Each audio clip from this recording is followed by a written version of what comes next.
Okay, here we are in the back end of the website, and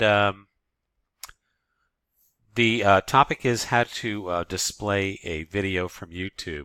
So you can see that this is the tool we're using. It's called YotuWP, and we're generally once the settings are already done, so we're going to use shortcodes to generate.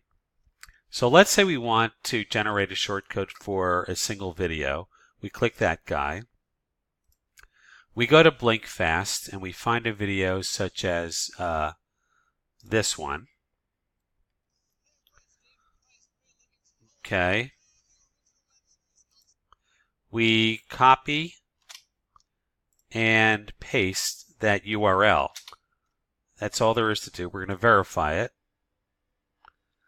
And there it is. And basically what it does is it just generates this piece of shortcode. Here it is. So we click it, copy it. We go to a new post, let's say, create a new post for experimental reasons. We'll call it test video. And right here, we just paste that little strip of shortcode in. And we just click preview. We're not going to save it for now. And so there's the page.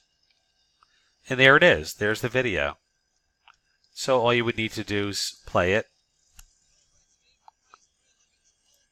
And you can see that it works just fine.